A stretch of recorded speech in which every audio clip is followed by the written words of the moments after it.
नमस्कार, trains and travel में आपका बहुत बहुत स्वागत है।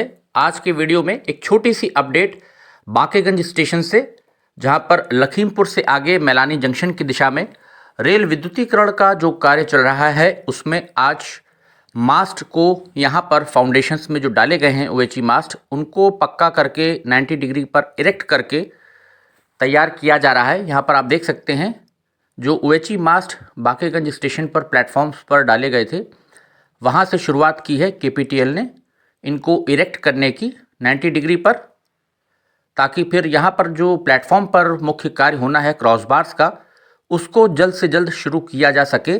और बांकेगंज स्टेशन से सामने इधर गोला की दिशा हो जाएगी। इस दिशा में फिर जो मास्ट रह गए जिनका इरेक्शन होना बाकी है, उनको इरेक्ट करते हुए यहाँ से फिर ब्रैकेट्स और होल्डर्स वगैरह लगाने का कार्य किया जाएगा।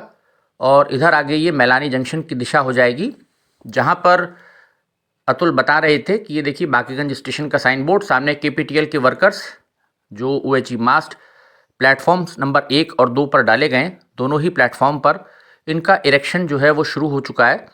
और जैसा अतुल बता रहे थे, उनकी यहाँ पर बात हुई जो सुपरवाइज़र यहाँ पर काम करवा रहे हैं, कि अभी जो कैनाल तक फाउंडेशंस में ओएचई मास्ट डाले गए हैं, इनको इरेक्ट कर लिया जाएगा। और आगे सिग्नल की दिशा में यहाँ पर मैलानी साइड आउटर के आगे एसपी भी बनाई जाएगी, प्रस्तावित है, यहाँ पर प्रपोज्ड है। और उनका ये भी कहना है कि इसके बाद कुछ टीम के जो वर्कर्स हैं यहाँ पर, वो मैलानी जंक्शन चले जाएंगे। जो कॉन्ट्रैक्टर यहाँ पर काम करवा रहे हैं, उनका ये कहना है कि मैलानी जंक्शन पर भी जो प्लेटफॉर्म है, वहाँ पर फाउंडेशन बनाने का काम प्लेटफॉर्म नंबर 1-2 पर उस दिशा में भी शुरू हो जाएगा। और वहाँ से गोला की दिशा में जंगल तक जो फाउंडेशंस हैं वो बना ली जाएंगी। फिलहाल जो इनका टारगेट है कि दोनों ही तरफ से बांकेगंज के आगे फॉरेस्ट एरिया तक जो फाउंडेशंस बनाई गई हैं, यहाँ पर आप देख सकते हैं सुपरवाइज़र साहब सामने और केपीटीएल के वर्कर्स जो ओएचई मास्ट है जिनको इरेक्ट किया गया है। तो दोनों ही दिशाओं में फाउंडेशंस बना ली जाएंगी। और जंगल का जो मुख्य काम है बीच में अभी फाउंडेशन का, वहाँ पर वो छोड़ दिया जाएगा।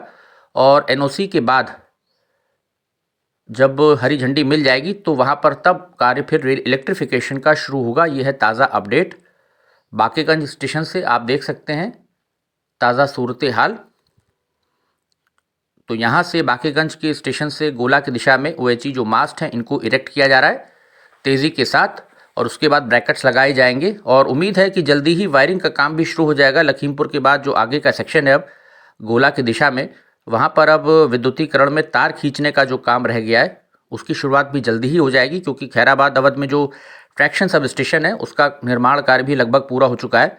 ऑलमोस्ट 90% काम कंप्लीट है वहाँ पर भी। और उम्मीद यही है कि जल्दी ही वायरिंग का काम शुरू होगा। अब देखना दिलचस्प ये होगा कि सीआरएस इंस्पेक्शन जो है वो बांकेगंज तक होता है कि गोला तक होता है, क्योंकि पावर की जो सप्लाई है वो कहाँ तक हो पाएगी इस सेक्शन पर, उसी के हिसाब से फिर सीआरएस इंस्पेक्शन होगा लखीमपुर से आगे। उम्मीद यही है कि बांकेगंज तक सीआरएस इंस्पेक्शन हो जाएगा, क्योंकि अभी एनओसी में मुझे लगता है समय लगेगा। जैसे माला में पेच लटका हुआ है, साल भर से ऊपर हो गया वहाँ पर भी। तो ये बांकेगंज स्टेशन पर आप देख सकते हैं प्लेटफॉर्म नंबर 1 का व्यू। जो ओएचई मास्ट हैं, इनको इरेक्ट करने का काम यहाँ पर तेज़ी के साथ चल रहा है। तो मैलानी लखीमपुर रेलखंड पर रेल इलेक्ट्रिफिकेशन पर ये ताज़ा खबर आपको हम दे रहे हैं। आगे सिग्नल के पास एसपी भी प्रपोज्ड है, जैसा बता रहे थे केपीटीएल के कॉन्ट्रैक्टर यहाँ पर जो कार्य करवा रहे हैं अतुल को। और जल्दी ही उनका कहना है कि वायरिंग का काम भी शुरू हो जाएगा, क्योंकि गोला तक ऑलमोस्ट सारा कार्य पूरा हो चुका है फरधान और गोला में। तो लखीमपुर एसएसपी के आगे से जो वायरिंग का काम है देवकली होते हुए, फिर उनका कहना यही था कि जल्दी ही वायरिंग अब शुरू हो जाएगी, जिससे कि इस रेलखंड पर फिर आगे जो मालगाड़ियाँ गोला तक आ रही हैं, उनके चलने का वैग लोकोमोटिव के साथ ई लोको से रास्ता जो है वो साफ़ हो जाए।